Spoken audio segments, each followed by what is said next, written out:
बिस्मिल्लाहिर्रहमानिर्रहीम। अस्सलाम वालेकुम। कैसे हैं आप सब लोग। आज हम बनाएंगे बहुत ही मज़ेदार सी रसमलाई और इसको हम बनाएंगे ड्राई मिल्क पाउडर से। रेसिपी आपको पसंद आए तो इसे लाइक और शेयर कीजिएगा और मेरे चैनल को सब्सक्राइब कर लीजिएगा। आप मुझे फ़ेसबुक, इंस्टाग्राम और ट्विटर पर भी फॉलो कर सकते हैं।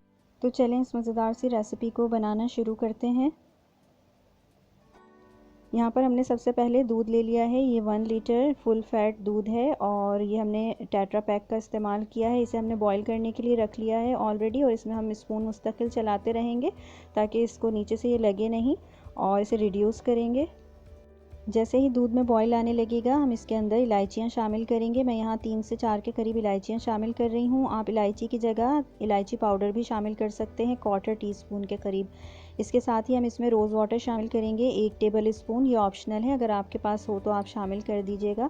साथ ही हम यहाँ पर शक्कर शामिल करेंगे 1/4 कप के करीब और ये मिकदार आप कम या ज़्यादा थोड़ी बहुत कर सकते हैं और इसको मिक्स कर लेंगे तमाम चीज़ों को। इसके बाद हम दूध को हल्की आंच पर पकाएंगे और ओकेजनली आप इसके अंदर इस तरह से चमचा भी चलाते रहें। नीचे से दूध को पैन में लगना नहीं चाहिए, तो हम इसे आहिस्ता आहिस्ता इस तरह चलाते भी रहेंगे और हल्की आंच पर इसको इतनी देर पकाएंगे कि ये रिड्यूस हो जाए 750 ml के करीब। अंदाजे से आप इसे रिड्यूस कर लें, थोड़ा सा ये गाढ़ा हो जाएगा। तो जिस दौरान दूध हल्की आंच पर पक रहा है हम रसमलाई तैयार करेंगे। इसके लिए मैं यहाँ पर फुल फैट मिल्क पाउडर ले रही हूँ 1 कप मेजरिंग कप से और साथ ही हम इसके अंदर आधा टीस्पून के करीब बेकिंग पाउडर शामिल करेंगे। बेकिंग पाउडर के साथ ही हम इसके अंदर आधा टीस्पून के करीब सूजी शामिल करेंगे और आधा टीस्पून ही मैदा शामिल करेंगे। बेकिंग पाउडर आप अच्छी क्वालिटी का लीजिएगा। इन तमाम चीज़ों के साथ ही हम यहाँ पर 1 टेबल स्पून के करीब ऑयल या घी शामिल करेंगे। बेकिंग पाउडर अगर आपको लगता है कि पुराना है या इसकी क्वालिटी अच्छी नहीं है तो आप 1 टीस्पून तक भी शामिल कर सकते हैं ताकि रसमलाइयाँ अच्छे तरीके से फूलें। और अब हम इन तमाम चीज़ों को बहुत अच्छा सा मिक्स कर लेंगे और मिक्स करने के बाद हम यहाँ पर इसमें अंडा शामिल करेंगे। अंडा जो है मैंने एक छोटे साइज़ का ले लिया है और उसे मैं मिक्स कर लूँगी, बीट कर लूँगी थोड़ा सा। ये देखें, ये एक छोटे साइज़ का अंडा है, इसे हम बीट कर लेंगे और बीट करने के बाद इस अंडे से हम इस जो मिक्सचर है इसको गूँधेंगे। तो थोड़ा थोड़ा करके ये शामिल करते जाएंगे और इसे गूँधते जाएंगे। जब ये एक सॉफ्ट सा डो तैयार हो जाएगा तो फिर हम अंडा मज़ीद शामिल नहीं करेंगे। तो मैं इसे गूँध रही हूँ और इसे गूँधने में तकरीबन पूरा ही अंडा ये इस्तेमाल हो गया है। तो इसको हमें सॉफ्ट सा एक डो बना लेना है इस तरीके से और इसके बाद हम इसको डिवाइड कर लेंगे तकरीबन 8 बराबर बराबर हिस्सों में।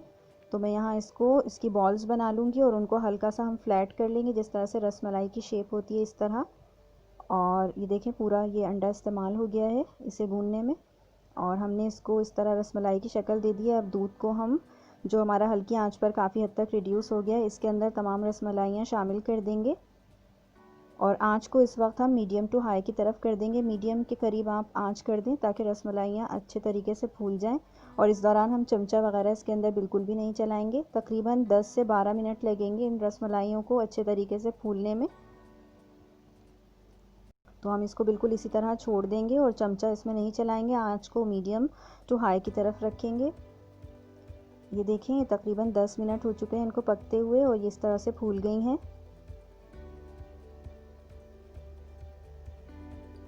तकरीबन 10 मिनट हो चुके हैं इन्हें पकते हुए। तो हम थोड़ा बहुत दूध जो है वो एक स्पून की मदद से इन रसमलाइयों के ऊपर डाल देंगे और अभी तक भी हमने इनको हिलाया नहीं है चमचे से। इस तरह से आप दूध इनके ऊपर पोर कर सकते हैं और आखिर में मैं इनको एक दफ़ा टर्न कर दूंगी ताकि ये ऊपर की साइड से भी मुकम्मल तौर पर पक जाएँ। लेकिन आप बहुत एहतियात से इन्हें टर्न करें ताकि ये टूटे नहीं।